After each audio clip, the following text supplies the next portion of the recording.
Oi pessoal, eu sou o professor Morel e neste vídeo eu vou mostrar para vocês como é que se pode construir gráficos de funções polinomiais para grau maior ou igual a 3. Em primeiro lugar, a gente precisa saber que uma função polinomial tem tantas raízes quantas for o grau desta função. Olha aqui. Grau de uma função polinomial é o maior expoente que vai aparecer aqui no x. Então, esta primeira função é uma função de grau 2 e, portanto, tem duas raízes. Aqui o maior expoente que aparece no x é 3. Temos, portanto, uma função de grau 3 que tem 3 raízes. Aqui neste terceiro exemplo, vocês observam que o maior expoente que aparece é 4. Portanto, é uma função de quarto grau e tem 4 raízes. Quando a gente diz que tem 4 raízes, não necessariamente elas são raízes distintas. Portanto, observem, se uma raiz aparece uma única vez na listagem de raízes, esta raiz é chamada de raiz simples. As raízes simples determinam apenas a linha do gráfico passando no eixo horizontal no valor exato daquela raiz.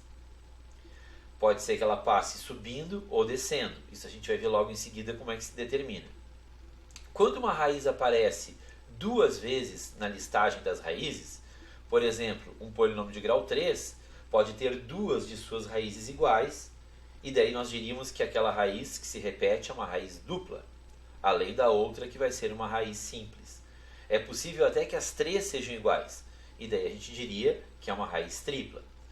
Mas voltando à raiz dupla, quando uma raiz aparecer duas vezes na listagem das raízes, significa que a linha do gráfico apenas toca o eixo horizontal naquele valor e volta para o mesmo lado. Se ela vinha de baixo, como neste primeiro exemplo, ela toca e volta para baixo. Por outro lado, se ela vinha de cima, ela toca no valor da raiz e volta para cima. Isso acontece quando a raiz for dupla. Se a raiz for tripla, ocorre o cruzamento, ela vai passar de negativo para positivo ou de positivo para negativo, só que o cruzamento não é direto, como ocorre na raiz simples. Este cruzamento se dá com este tipo de curvatura aqui ilustrado. É como se a função se aproximasse de maneira mais sutil da raiz, cruza no ponto em que é a raiz propriamente dita, e depois também se afasta de forma sutil. Isso pode acontecer vindo de baixo ou vindo de cima. Este vídeo pressupõe que vocês já tenham aprendido como encontrar as raízes de uma função polinomial. Ele não se destina a explicar como se encontra as raízes, apenas como, de posse dessas raízes, a gente pode construir o gráfico, ok? A gente ainda precisa se preocupar por onde começa, e eu digo esse começa entre aspas, tá? O gráfico. Na realidade, a gente quer saber como ele é bem para a esquerda, como ele é lá para o menos infinito. A expressão começa é um pouco mais fácil de ser compreendida e eu vou ter essa liberdade aí de comunicação com vocês. Para saber por onde começa, a gente vai analisar o grau, 2, 3, 4, né? No que diz respeito a ele ser ímpar ou par, e o coeficiente deste termo de maior grau. Aqui, o coeficiente em todos esses três primeiros exemplos vale 1. Mas esse coeficiente pode valer 2, menos 3, 1/5. Então vai nos interessar se esse coeficiente é positivo ou negativo. De acordo com essas informações, grau ímpar ou par e coeficiente positivo ou negativo, a gente vai saber se a função começa por baixo, por cima, por baixo. Ok? O nosso trabalho aqui é focado em polinômios de grau 3 para cima.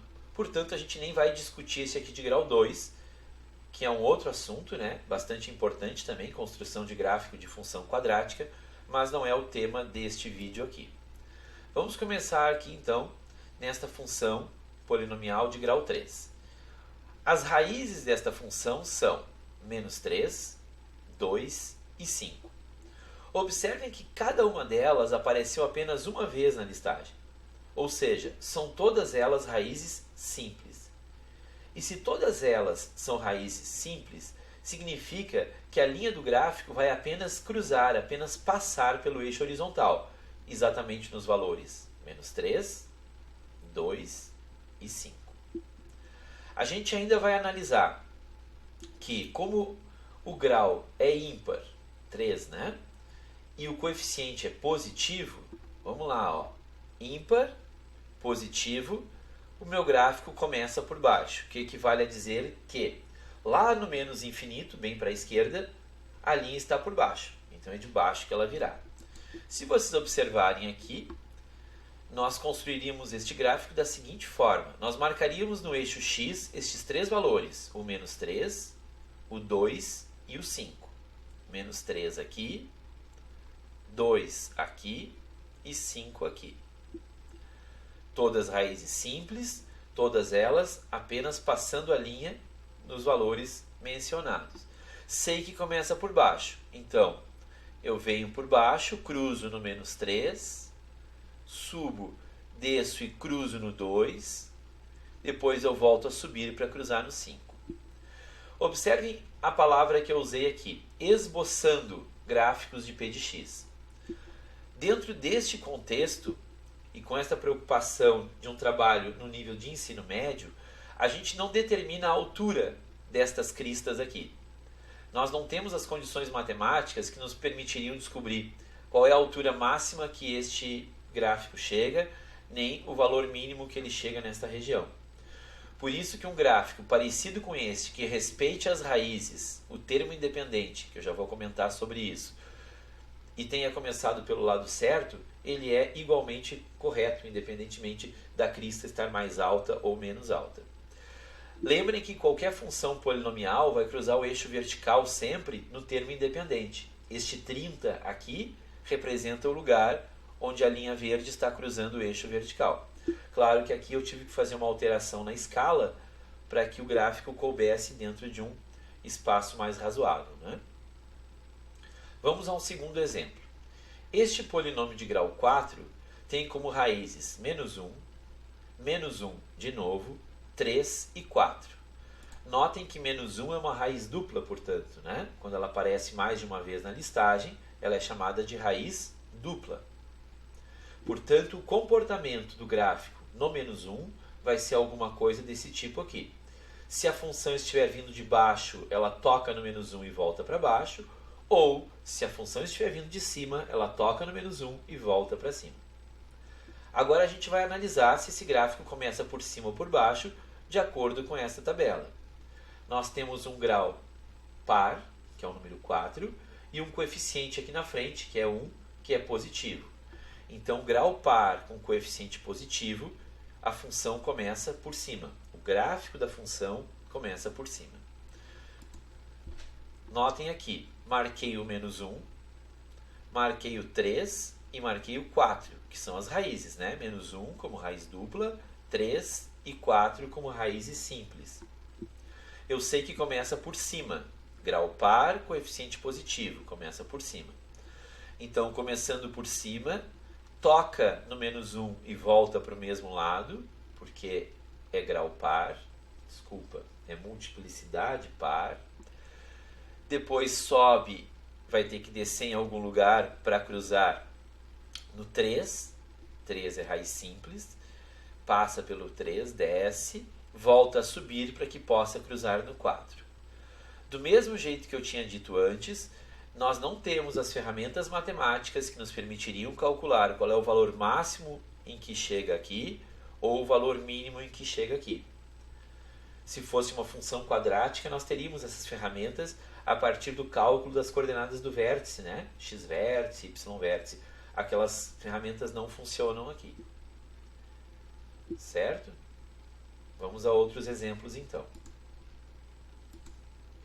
Aqui a gente tem um polinômio de grau 3, portanto, 3 raízes. Essas raízes são 0, 4 e 4 de novo. Notem que 4 agora é uma raiz dupla, né? Por ser de grau ímpar, o 3, né, o grau do expoente, e por ter o coeficiente negativo, este menos que vocês percebem aqui, vai começar por cima, a tabelinha que foi vista no slide anterior. Então começa por cima, tem 0 como raiz simples e 4 como raiz dupla. O gráfico gerado é esse aqui. Como foi construído? Ou como poderia ser construído à mão? Eu marcaria o 0, raiz simples, e marcaria o 4, que é uma raiz dupla. Eu sei que começa por cima. Então ele vem de cima, cruza no 0. Depois ele vai precisar tocar lá no 4, mas como é dupla, ele só toca no 4 e volta para o lado de onde ele tinha vindo, ou seja, ele volta para baixo. Certo? O último exemplo do nosso vídeo, um polinômio de grau 5, que tem, portanto, 5 raízes. São estas raízes menos 3, 2, 2 e 2. O menos 3 é, portanto, uma raiz dupla e 2 é uma raiz tripla. Além disso, ele é de grau ímpar, 5, e ele tem o coeficiente positivo, que é este 1 que está subentendido aqui na frente. Portanto, segundo a tabela que eu já apresentei para vocês, a nossa função, o gráfico da nossa função, começa por baixo. Respeitando todas essas informações aqui, e lembrando que uma raiz tripla tem este tipo de comportamento, também apresentado no slide anterior, o gráfico desta função polinomial de grau 5 é este apresentado aqui. Começa por baixo, respeitei isso quando eu vim daqui. No menos 3, que é este valor, a raiz é dupla, então ele toca no menos 3 e volta a descer. Depois ele precisa começar a subir para chegar lá no 2. Só que no 2 a raiz é tripla. Ele não vai cruzar direto, mas ele também não vai tocar e voltar.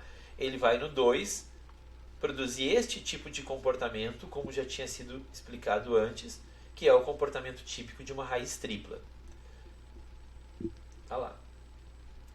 Ainda cabe dizer que as outras raízes de multiplicidade par, como raízes quádruplas, sextuplas, etc., vão ter um comportamento extremamente parecido com este aqui, das raízes duplas, né?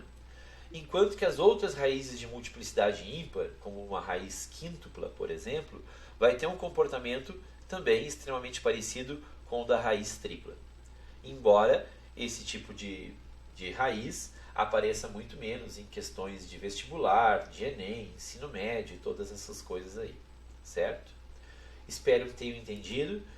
Reforço o pedido de inscrição no canal, isso ajuda a manter o projeto, e o positivo de vocês aí. Muito obrigado e até a próxima!